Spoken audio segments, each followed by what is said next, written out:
Iniciando la transmisión. Ahí está. Adelante. En este nuevo programa de nuestro ciclo que se llama La Ley al Alcance de Todos, vamos a hablar de un tema que es muy importante hoy en día. Muy importante porque hay muchas dudas sobre la legislación, no solamente la vigente, sino la que puede llegar a aplicarse. Y hay muchas dudas también sobre la posibilidad misma de realizar las operaciones legales que requiere este tipo de contrato y también sobre las consecuencias de los contratos mal hechos o que contengan omisión o cláusulas no vigentes o no legales. Nos estamos refiriendo a algo muy habitual, los contratos de alquiler, que en el lenguaje jurídico se dice locatario, el que alquila, y locador, el que es el dueño de la cosa que se alquila. En realidad, para alquilar no hace falta ser dueño, se puede decir propietario e inquilino, o arrendador y arrendatario, los términos no cambian. Alguien ofrece un edificio, un local, un departamento, por un precio para que otro lo habite. Eso sería la esencia del contrato. Y las obligaciones son, por un lado, ofrecer el edificio o el local o el departamento en condiciones para ser alquilado y que el inquilino pague el consecuente alquiler, que en general en la Argentina se establece por mes. Entonces nos vemos que esto parece simple, pero resulta ser que en realidad hay que darse cuenta que los contratos de cualquier tipo, todo lo que sea una relación contractual, no una operación de compra-venta inmediata, como cuando vamos a un negocio y compramos un kilo de pan, lo pagamos y nos llevamos el pan. Cuando son convenios y acuerdos para durar en el tiempo, por ejemplo, boletos de compra-venta de una propiedad, que después de cierto pago de cuotas hay que llegar a la escritura, cuando se cancela y a veces antes, o como cualquier boleto de compraventa de cualquier objeto o cosa, como puede ser el automóvil, que tiene sus problemas, porque el automóvil puede servir el boleto, pero como documento previo a después lograr la transferencia, porque si el vehículo no está transferido, no es el dueño el que pagó, sino que va a seguir siendo dueño el que cobró, el auto va a quedar ahí en la nebulosa. Pero cuando alquilamos, tenemos varias expectativas, es decir, el locador o propietario o arrendador, como lo queramos llamar, tiene la idea de sacarle un provecho a ese capital que tiene, que es el uso, disposición o propiedad del inmueble, local o departamento. Y el que va a alquilar quiere vivir en ese lugar o poner un negocio en ese lugar o ejercer una profesión en ese lugar. Entonces, hay un interés en ambos casos de beneficios mutuos. Pero el problema es cuando nos encontramos con leyes complejas y nos encontramos a veces con malos contratos. ¿Qué es un mal contrato? Un mal contrato es un contrato donde alguien cree que porque toma un modelo de contrato de cualquier clase y lo saca de internet y lo copia, va a servir para cualquier caso. Y esto no es así. Si hay algo muy especial es el contrato de alquiler o de arrendamiento o de locación, vuelvo a insistir por los distintos nombres que se usan, porque hay ciertas expectativas y ciertas necesidades.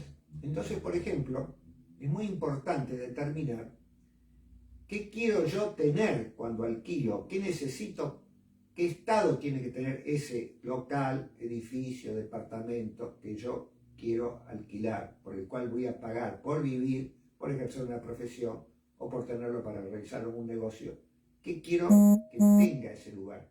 ¿Qué quiero que cómo esté, en qué condiciones debe estar? Por otro lado, el locador tiene interés en saber si ese local, negocio, oficina, que da en locación, en arrendamiento o en alquiler, va a estar en buenas condiciones cuando se termine el contrato.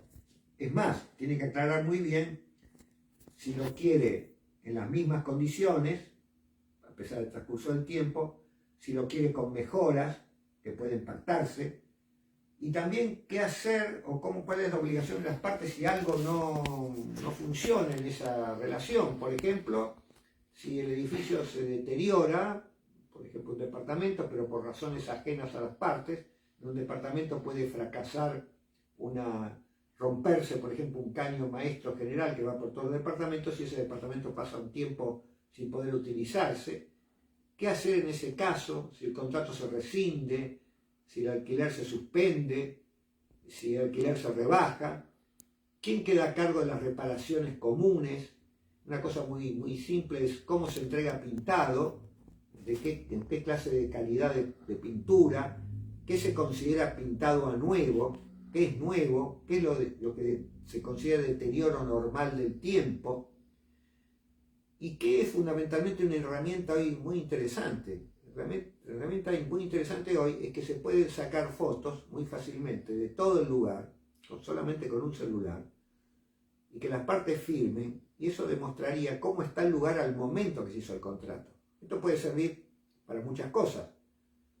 Para reclamar después, por ejemplo, de que las cosas no están como al principio, porque se sacarían esas fotos al principio, o sea, al momento de iniciarse la locación, antes de que ingrese el inquilino, pero con la presencia del inquilino o arrendatario o locatario, como queramos llamarlo. Entonces pueden ver, ambas partes van a afirmar que se vio eso así, todas las instalaciones como estaba.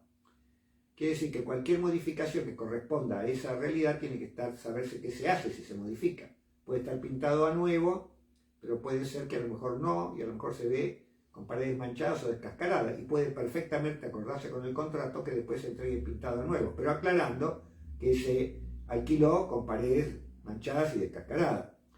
Otra cosa son los equipos que vienen insertados, los que son parte del inmueble, por ejemplo, si hay calefactores u otro tipo de cosas, incluso las luminarias, porque puede pasar que describamos simplemente los objetos, pero no lo describamos en su calidad y en su número, no lo identifiquemos, y en su prestación.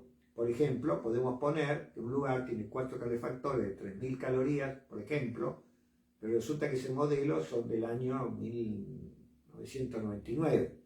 Si yo pongo que son nuevos, es mentira, y si a mí cuando me devuelven, supongamos que sea de 1999, me devuelven con calefactores de 1980, evidentemente hay un fraude, algo han hecho, y han cambiado el valor y se han llevado los nuevos. Todo esto puede pasar, esto y muchos otros detalles.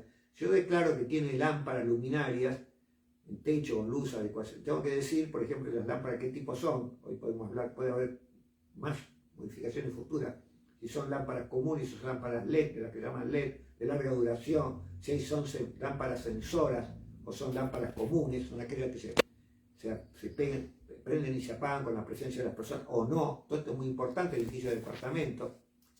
También las cocinas son a gas o si son eléctricas, las marcas, el año, el modelo, la capacidad, las heladeras, lo mismo, los freezer. Es decir, no basta decir con una heladera, con freezer, hay que decir una heladera de tal año, tal calidad, tal marca, porque si no puede ser que haya problemas. O puede ser que un locador avispado nos reclame una heladera de la misma marca, pero el modelo último del año, supongamos que la locación termina y la que salió en el 2025, resulta que yo tengo, me he puesto, la foto está, que es una heladera que es del año, no es de 2025, es del año 2019, la misma marca, la misma capacidad, pero es otra cosa. Entonces, podría haber, digamos, el tema del abogado y de la justicia de los contratos hace que no pueda tratarse de evitar las trampas desde cualquiera de los dos lados. Y además, tenemos que ver qué hacemos con la forma de pago de los contratos ya establecidos. O sea, cuando pensamos alquilar, ¿cuánto pensamos cobrar? En Argentina hay libertad de contratación en cuanto al precio, pero no hay una forma establecida de manera de pagarlo. Y entonces, por ejemplo, la manera de pagarlo puede ser que haya una intermediaria inmobiliaria, que haya que llevarle el dinero en efectivo al local, y esto depende de muchas circunstancias. Por ejemplo, el día, ¿qué pasa si la fecha de vencimiento del local está cerrado?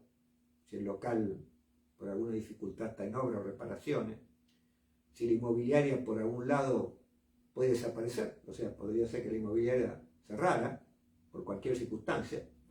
Entonces hay otros modos. Otro modo, por ejemplo, porque el alquiler se demuestre simplemente por la incorporación a un CBU, o sea, pagando sobre un CBU propio o ajeno, porque no interesaría eso, o por algún medio de pago de los no presenciales.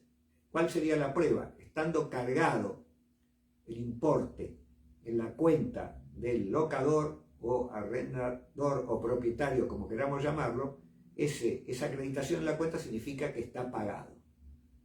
Entonces, ¿cuándo reclamaríamos que está anotación de alquiler? Cuando no aparece en nuestra cuenta, bueno, digamos en nuestra cuenta, en la cuenta del locador o propietario o arrendatario, que esa plata está depositada. En ese caso, no hay que ir con efectivo a ninguna oficina, no hay que ir a pagar con un CBU, con una forma, digamos, intermediada a otra persona, sino directamente a la persona que indica el locador, al CBU o al otro sistema de pago, y la prueba es tener el talón o el comprobante de que el pago existe.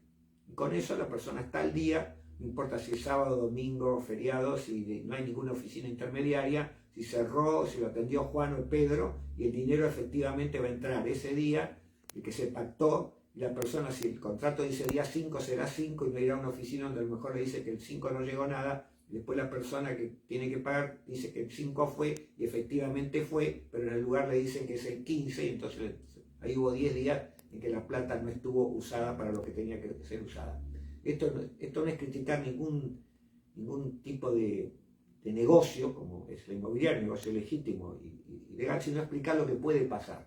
Porque los abogados están preparados para explicar las cosas malas que pueden pasar. O sea, si todo está bien y todos somos muy cumplidores, no habría abogacía. Si los problemas surgen porque a veces los seres humanos, por error, por negligencia o por otro tipo de cosas que entrarían en el campo de la psicología especulativa, no cumplen con lo que tenían que cumplir. O sea, los abogados no presumimos la buena fe, presumimos que hay que asegurarse. O sea, no presumimos que las personas son siempre buenas o siempre malas, y también presumimos que hay circunstancias extraordinarias, fortuitas, dependiendo de actos de gobierno, de circunstancias hasta climáticas, diríamos, donde hay ciertas prestaciones y ciertas fechas que se vuelven imposibles, y eso hay que usarlo, ver jurídicamente qué valor tiene. Nadie podría pagar, digamos, nada, ninguna obligación, durante los 5 o 6 días que un sistema bancario de un país está totalmente cerrado y no hay cajeros, y la gente que se compromete no son personas que guardan el efectivo en caja de zapatos, que las hay también, que los tienen siempre, pero podría no, si las frentes no guardan el colchón, usan los bancos, y si usan los bancos y los bancos están cerrados y no le entregan el dinero, no se puede pagar. Entonces, todo eso es cuestión de, no se puede prever todos los contratos, pero hay que estar alerta que puede pasar. Entonces los contratos deben mencionar las circunstancias extraordinarias que llevarían a pedir una renegociación, una reconsideración, un análisis del contrato. Por otro lado, en nuestro sistema, los contratos de alquiler se establecen con un ajuste, y va variable eso porque no sabemos, cada tanto suele haber, hay mucha intervención del Estado en el mundo, y los países siguen ejemplos, que digamos, puede estar vigente un contrato y resulta que después el Estado resuelve prorrogar los alquileres, por ejemplo, al mismo valor, por una medida, algunos dirán demagógica, otros dirán que es socialmente necesaria, pero usted me estoy refiriendo a usted, locador, propietario, se puede contar con la sorpresa de que en algún momento lo que usted pensó que el mes siguiente empezaba a regir un nuevo alquiler de tal monto, se encuentra con que el Estado le dice: no señor, no va a regir ningún aumento, va a tener que cobrar lo mismo que el mes pasado. En ese tema se plantean cuestiones que deben ser consultadas jurídicamente, pero evidentemente donde el juicio no se le debe hacer o no corresponde que se le haga al inquilino, sino que hay otra historia ahí, otros niveles de responsabilidad que son distintos. Por otra parte, también cuando hablamos del contrato, ya vemos que decir que hay que llevar el dinero en efectivo a una intermediaria, que la intermediación no es necesaria. Segundo, tenemos el problema de los depósitos y las garantías, los garantes de los contratos. Para que alguien sea garante, no basta que ponga una firma. Para que sea garante, hay que tener una responsabilidad de garantía. Ahora, ¿qué investigaciones hacen las personas a través de un intermediario sobre la situación financiera y de propiedades que tiene el garante. Eso es un tema que un estudio jurídico puede averiguar rápidamente, pero que no todos pueden averiguar rápidamente. Entonces por ahí a veces nos encontramos contratos que tienen 3, 4 garantes, pero ningún garante va a responder en la realidad práctica si el inquilino o el arrendatario o el locatario debe, porque no hay capacidad económica, no hay bienes sobre los cuales actuar. Ese es un tema que hay que tener en cuenta. Hay que informarse bien y saber. Entonces, también hay otro sistema, y existe y se puede aplicar, que es la caución. El seguro de caución de alquileres es una cosa que hay que trabajarla. Hay en el mercado, pero hay que averiguar precios, costos de esos seguros, responsabilidad de las compañías aseguradoras, porque también siempre aconsejamos a las personas, aún para los seguros de automotor y cualquier clase de seguro, que no es lo mismo asegurarse en una compañía, primero que esté físicamente accesible. ¿Qué es físicamente accesible? Por ejemplo, para cualquier lugar del país físicamente accesible es la ciudad de Buenos Aires, antes era la capital federal, o Cava, porque ahí, digamos, llegan todos los aviones, llegan todos los ómnibus, etc. Pero ¿qué pasa si un individuo es locador o locatario, digamos, en Gobernador Gregores, y la compañía aseguradora de la caución está en Salta? Tenemos un problema. Es decir, ¿cómo hace para litigar, reclamar, cuestionar cosas con una aseguradora que está en un lugar lejano y que no es la ciudad de Buenos Aires, donde están todos los organismos de control, de supervisión, etc.? Como se dice la frase, es un país donde Dios está en todos lados, pero suele atender en Buenos Aires. Entonces la superintendencia de seguro, la superintendencia de los registros automotores, la superintendencia de todo, está en la ciudad de Buenos Aires. Entonces, si tenemos un seguro medio complicado de una compañía no muy conocida y nos remite desde un pueblo remoto a otra ciudad lejana, no remota, pero lejana, tenemos un problema. Tenemos que pensar que tenemos que contratar un abogado del otro lado, de la otra ciudad, para que empiece a averiguar, y se nos complica. En resumen, no alquilar no es simple, no es una cosa que se puede tomar de un día para otro, no es porque me ofrecen un muy buen alquiler, digo ya está otorgado y contratamos, sino que el alquiler es algo complicado. Complicado para el que alquila y complicado para el que quiere ofrecer la propiedad o el lugar en alquiler. Entonces, el tema es esto, como hablamos de otras muchas cosas, mucho más económico es consultar un problema antes de tener que tener un problema y ver al abogado para tratar de solucionarlo. Este es el mensaje que siempre damos, siempre es necesario consultar, porque nada es simple en este aspecto, y creer que es demasiado simple es que las cosas se vuelvan muy complicadas. Muchas gracias.